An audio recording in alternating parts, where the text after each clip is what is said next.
On se retrouve aujourd'hui, voilà, pour un message, pour te transmettre ce que je ressens en ce moment au niveau énergétique, au niveau de la conscience globale. Alors, bah écoute, j'espère que tu vas bien et que cette période n'est pas trop difficile. Honnêtement, ça fait 10 jours que je suis dans un état mais lamentable. Donc là, complètement inactive et retranchée. Et il n'y a que maintenant que je commence en fait à sortir du tunnel et à voir un peu ce qui s'est passé. Donc ça me permet aussi de faire un bilan et un état des lieux pour éventuellement tirer un peu de sens et voilà, quelques explications si éventuellement tu traverses la même chose et si ça peut t'aider à aller un peu mieux.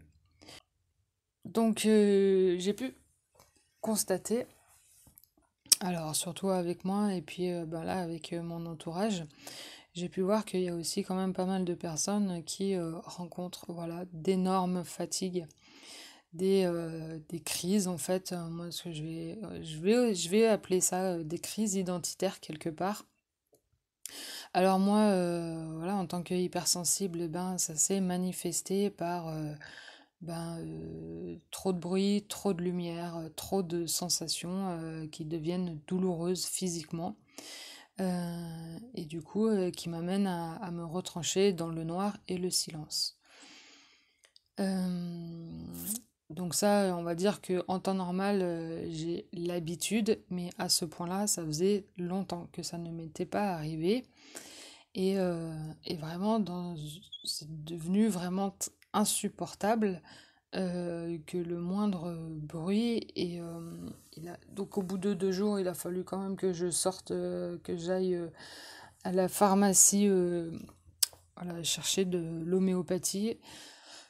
Mais c'était juste limite insurmontable. Et que surtout, en fait, c'est comme si dehors, en plus, je percevais la souffrance du monde et que tout m'était vraiment d'une difficulté et vraiment c'était là kinesthésique quoi. Donc sur ce, tu rajoutes, là ça doit faire 15 jours que je dois dormir pas plus de 4 à 5 heures par nuit. Et même, j'ai envie de te dire en 24 heures parce que je dors même pas 5 heures d'affilée. Donc une fatigue qui s'installe, donc une instabilité émotionnelle, plus voilà, tout qui s'enchaîne, un peu irritable, facilement irritable. Même si là, voilà, au bout de 15 jours, tu commences à prendre une certaine habitude et du coup, voilà, à reposer les choses, même dans cette fatigue physique et mentale. Donc bien sûr, pendant ces périodes-là où tu es complètement alité et bonne à rien et absolument incapable de faire quoi que ce soit, et voilà, le saboteur mental commence à se mettre en route et donc les critiques ne s'arrêtent plus. Et donc là, forcément, au bout d'un moment, t'attaques la dépression et on ne parle même pas d'estime de soi puisqu'il n'y en a pas, n'est-ce pas?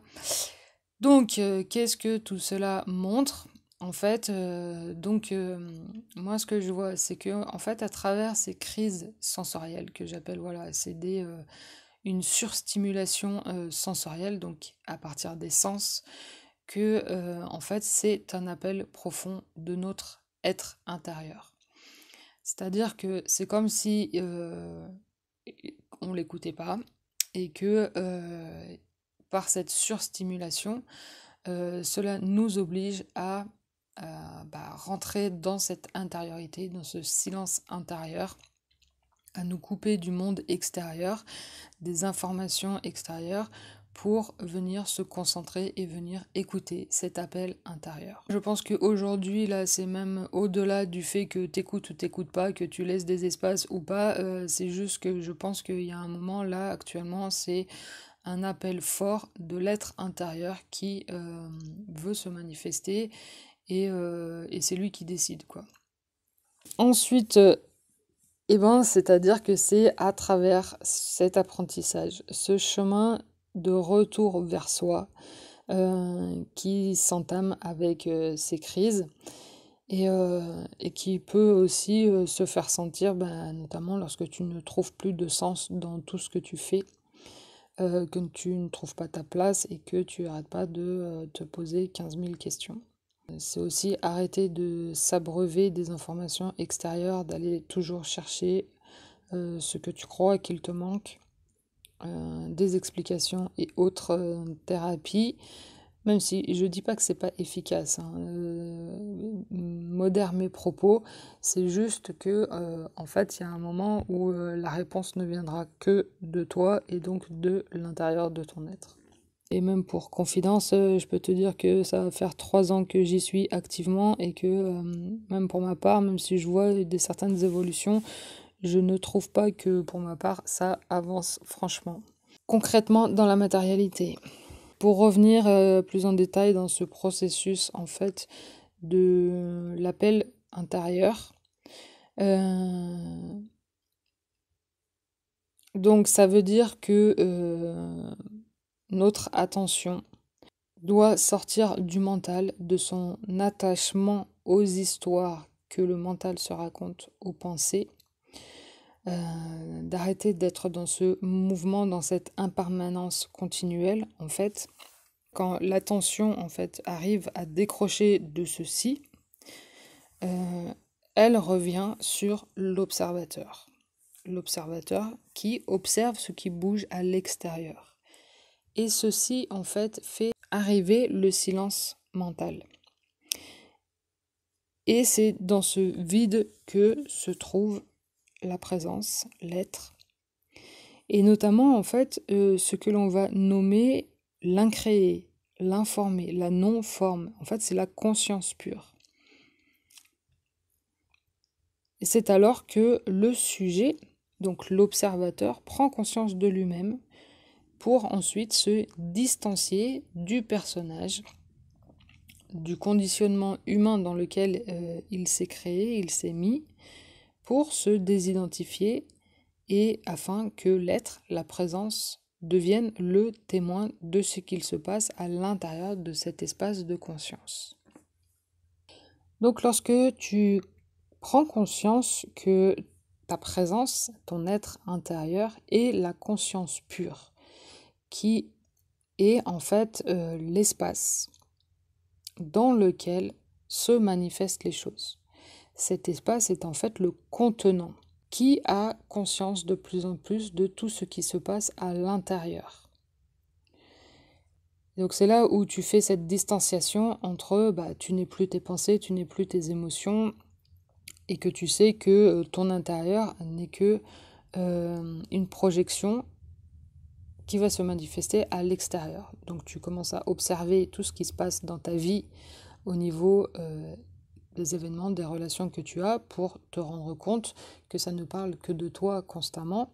Et cela te montre aussi les histoires que tu te racontes et auxquelles tu t'accroches. Et donc à chaque fois, en fait, c'est juste un processus de conscientisation de ce qui se passe pour ensuite se désidentifier, s'en détacher et continuer ensuite vers une nouvelle version de soi, une nouvelle conscience de soi tout du moins.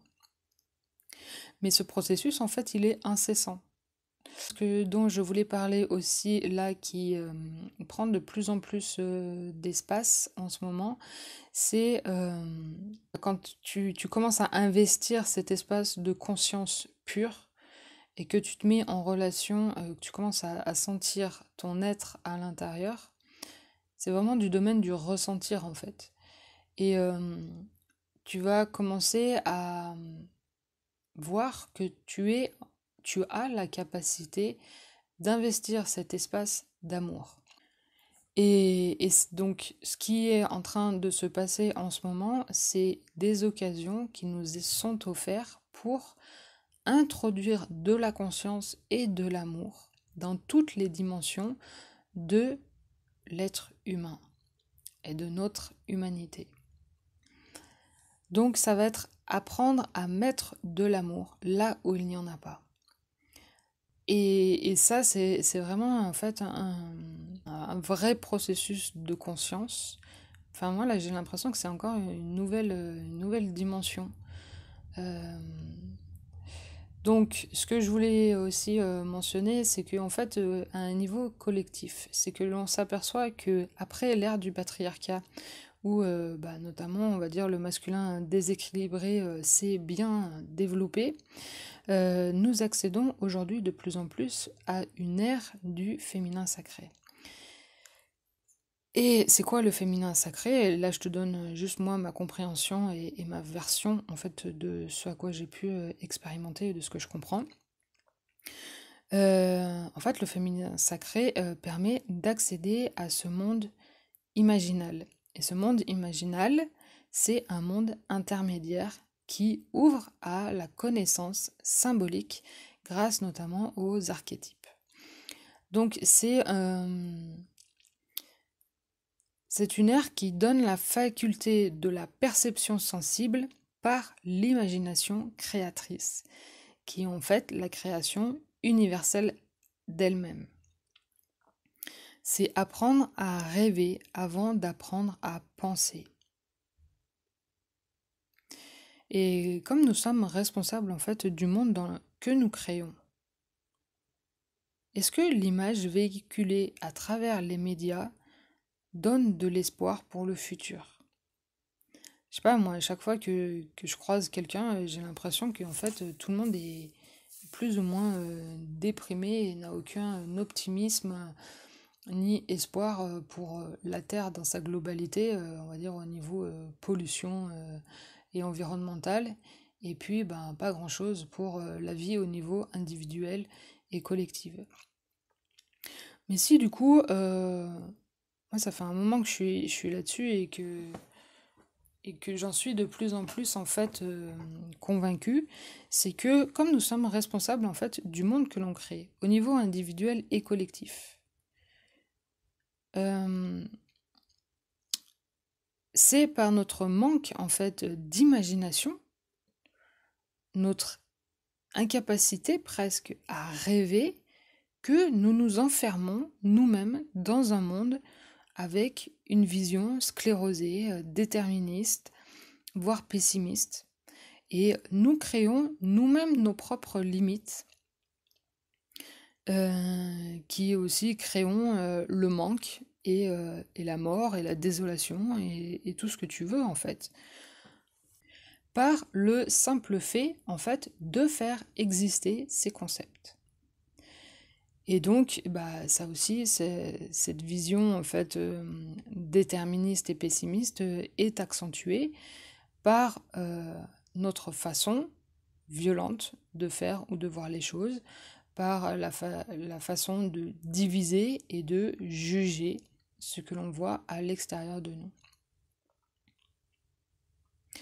Alors, je me suis posé la question à l'inverse, c'est qu'est-ce que nous faisons pour nous rapprocher de notre être? Est-ce que ce que nous faisons nous en éloigne ou nous en rapproche?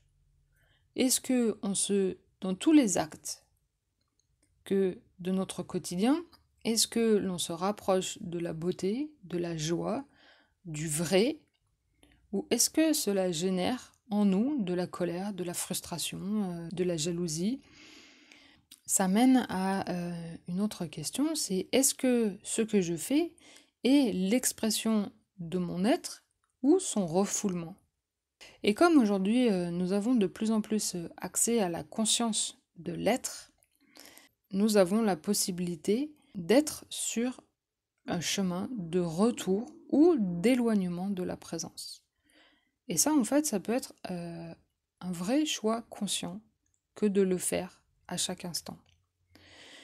Et donc revenir au choix conscient afin de se rapprocher des désirs de l'être. Et c'est en cela que notre pouvoir réside dans l'orientation que l'on peut donner à nos vies, à nos actes, avec des intentions claires. Alors cela demande une certaine bravoure, mais surtout de l'imagination active, afin de donner forme à l'incréé, afin de rêver le monde. Et c'est en cela que va émerger ce que je vais appeler en fait le pouvoir venant du dedans. Et c'est ce lien qui connecte l'extérieur et l'intérieur. Cette énergie, cette force de vie qui est présente en toute chose, qui met en relation, est la source de vie de toute chose. Sans lui, rien ne pousse et rien ne se crée. Alors ce retour à la source, à cet être, vers notre être intérieur, est un voyage pour retrouver notre pouvoir intérieur, en devenant capable d'inventer collectivement des choses qui créent le possible, qui protègent de la désolation. Et cela peut commencer par nommer ce qui fait peur, et ensuite pour reconnaître ce qui donne du pouvoir. Et c'est comme ça que l'on donne une nouvelle vision et qu'on attire un futur collectif désirable. Alors, rassemblons-nous pour rêver et créer ensemble. D'ailleurs, pour terminer sur ceci, j'organise un cercle de rêve le 1er mai afin de profiter du portail énergétique qui aura lieu lors de la fête de Beltane. Retrouve toutes les indications en dessous de cette vidéo. J'espère que ce message aura pu t'orienter et te donner quelques clés de compréhension. Et puis, on se dit à très bientôt.